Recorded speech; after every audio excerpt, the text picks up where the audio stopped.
remarks to the media. Namaskar, Dostum. Prime Minister Modi, it was an honour for me to host you in the United Kingdom in July at Chequers, and I am so delighted to be making this return visit just a few short months later. And can I just extend my thanks to the very warm welcome that you and the whole country have extended to me as Prime Minister, to the whole delegation, and through us to the whole of the United Kingdom. It is very much appreciated, very much noticed. And it is an important statement as we stand here about our shared commitment to this special relationship, because we are building something here.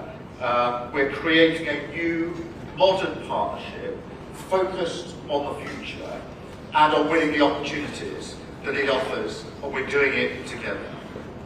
And that's why we struck the UK-India Comprehensive Economic and Trade Agreement in July, a breakthrough moment, years in the making, slashing tariffs, increasing access to each other's markets, to drive growth and create jobs for our people, and making life better in both of our nations. And beyond the words on the page of the agreement is the spirit and the confidence that that has given to our two great countries to work even more closely together, something which we've seen evidence during the course of this visit here over the last 2 days. It is significant that we're meeting here in Mumbai as India's economic and financial capital, because India's growth story is remarkable. I want to congratulate the Prime Minister on his leadership, aiming to be the world's third largest economy by 2028. And your vision of Viksit Bharat is to completely developed country by 2047. And everything I've seen since I've been here is absolute proof to me that you're on track to succeed in that. So we want to be partners on that journey. My visit this week is about doubling down on the potential of our trade deal for the benefit of all of us. And that's why I brought a record 126 British businesses with me to India this week. We had to get a bigger plane to travel over here than the one we planned, but that delegation is some of our biggest, most iconic businesses and smaller and medium-sized businesses, but also leaders from education, some of whom are with us here, and sport and the arts. As I say, our largest trade delegation for a decade, and so my first as Prime Minister, so of course the destination for that had to be here, had to be India.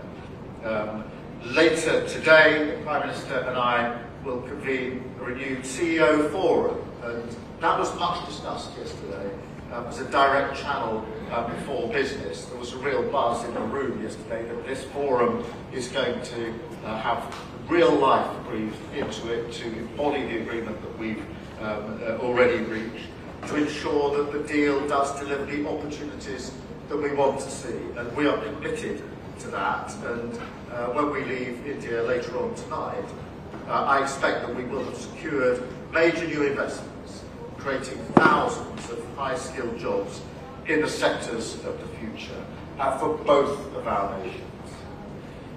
The UK and India stand side by side as global leaders in tech and innovation, and so we've also taken the opportunity to deepen our cooperation through our technology security initiative, with new commitments on AI, advanced communication, defence technologies, and much, much more. We're announcing a deal to make Bollywood films in the United Kingdom after a fantastic visit to the studio yesterday, and we're deepening our cooperation in education, as we've evidenced here on the film and with the people that we have in the room. It is the younger generation in India who will lead the charge to deliver on that 2047 target. The demand for the best quality higher education is very high, so I'm really pleased that we're announcing today that more British universities will be setting up campuses right here in India, making Britain India's leading international provider of higher education and delivering on our vision 2035 that we set out in July. These incredible economic models are the jewel in the crown of this relationship. But of course, our cooperation goes much wider too. And so we've had the opportunity to discuss issues of vital importance to global stability and security, including the situation in the Middle East. I strongly welcome the news that a deal has been reached on the first stage of the peace plan in Gaza. This is a moment of profound relief that we felt around the world, but particularly for the hostages, their families, and for the civilian population of Gaza, who have all endured unimaginable suffering over the last 2 years. I'm grateful for the tireless diplomatic efforts of Egypt, Qatar, Turkey, the United States, and many others in securing this crucial first step.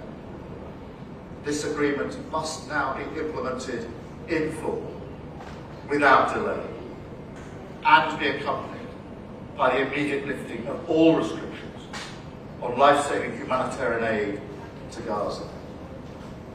The UK will support these crucial immediate steps and the next stages of the talks to ensure the full implementation of the peace plan. The Prime Minister and I also discussed the need for a just and lasting peace in Ukraine, the need for stability and security in the Indo-Pacific, and the need to cooperate in critical areas like climate and energy, including breaking away from dependence on fossil fuels. India is a global player. We sit together in the Commonwealth, the G20, and we want to see India taking its rightful place on the UN Security Council too. So we are committed to strengthening our strategic partnership.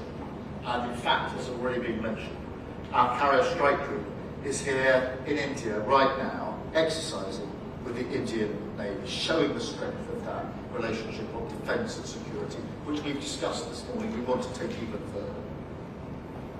And look, the whole thing, this particular partnership, goes much deeper.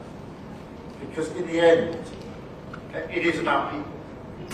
The human connections between India and the UK are unique, forming what Prime Minister Modi has called the living bridge between our two countries.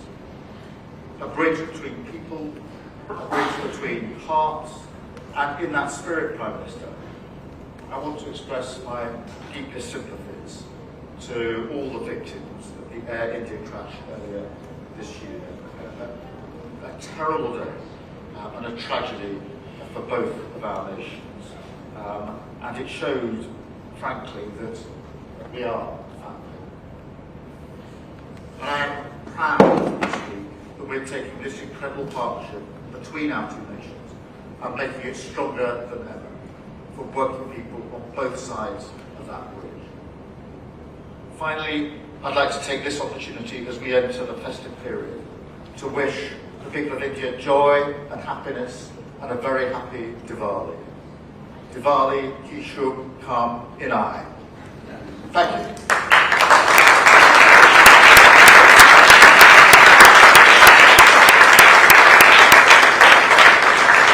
Thank you, sir. That concludes the press statements. Thank you for your presence, ladies and gentlemen. Please be seated as the dignitaries exit the room.